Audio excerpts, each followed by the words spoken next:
Moments ago, Buckingham Palace confirmed the unthinkable, a devastating loss that has sent shockwaves through the royal family and left the nation in stunned silence. With King Charles's health already fragile, the palace's statement hinted at a tragedy more personal and profound than anyone could imagine. Was this the moment insiders had feared for months? Or a turning point that could redefine the monarchy forever? The world stood still as news alerts and television interruptions carried the weight of the announcement. Across Britain, people paused mid-step, unable to fully grasp the gravity of what had been revealed. Outside Buckingham Palace, the Union Jack hung at half-mast, a visual echo of the nation's grief, but behind the somber displays, the real story was only beginning to unfold. The BBC interrupted programming, replacing regular broadcasts with tense,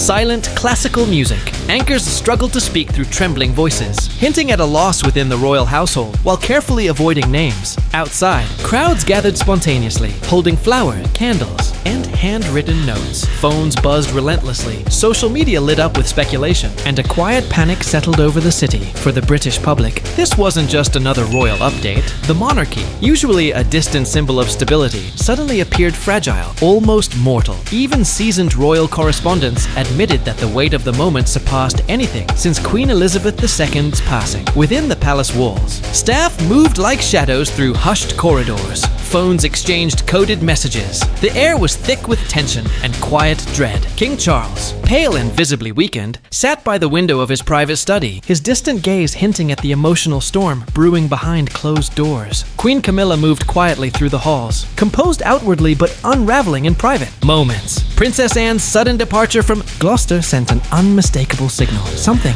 unprecedented had occurred. Within the inner sanctum of Clarence House, whispers hinted at a tragedy that had been long anticipated, a personal loss that the royal family had quietly carried for decades. Charles's declining health had been a topic of speculation for months, yet few imagined the crisis had escalated so suddenly. Doctors had been quietly summoned, their reports carefully phrased to avoid public alarm, while aides scrambled to protect both the king's health and the monarchy's image. Meetings shifted from concern to quiet desperation. Every decision, every move carried the weight of centuries of protocol, yet none could prepare them for the emotional reckoning looming ahead. Camilla's sleepless nights and quiet pacing reflected the strain of balancing care for her husband with the relentless expectations of the nation. Then came the whispers of a confidential document, a memo that had surfaced hours before the palace's official announcement. Its contents hinted at secrets long buried, personal affairs, correspondence destroyed, and a hidden chapter of Charles's past that could alter the monarchy's very foundation. Senior aides reportedly read it in shock,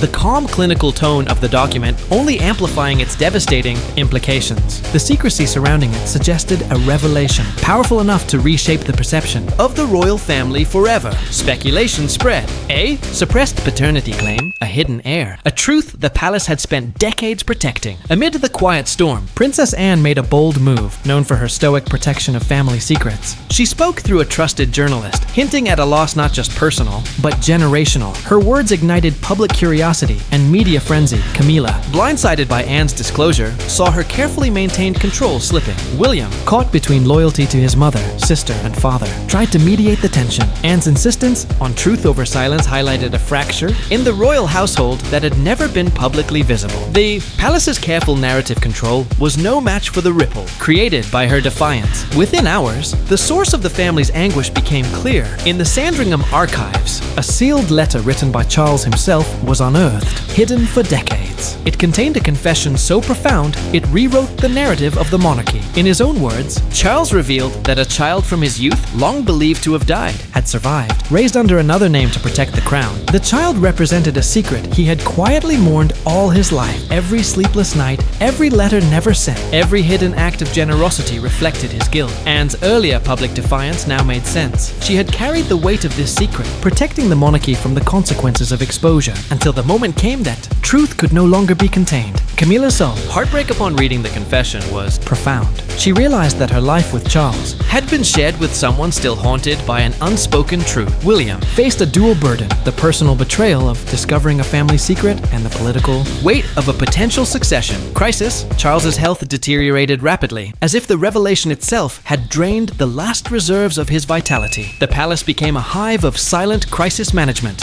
balancing truth, protocol, and the emotional well-being of its most prominent members. As word of the letter spread, Buckingham Palace opened its gates for a national vigil. Millions gathered, not just to mourn, but to witness the monarchy stripped of illusion. Candles flickered across London streets. Notes and flowers covered iron gates. William delivered an emotional address. Speaking of forgiveness, courage, and the importance of truth, Camilla stood beside him, embodying endurance through heartbreak. Anne remained the stabilizing force, her presence a reminder that duty, when rooted in honesty, could outlast even the deepest of storms. The public, moved by vulnerability and authenticity, found a renewed connection with a monarchy long perceived as untouchable. What began as heartbreak became history. The revelation of Charles's long-hidden confession transformed the monarchy, replacing secrecy with transparency, illusion with empathy. Across Britain, the people witnessed not a perfect institution, but a family, flawed, human, and deeply resilient. From devastation rose a new era,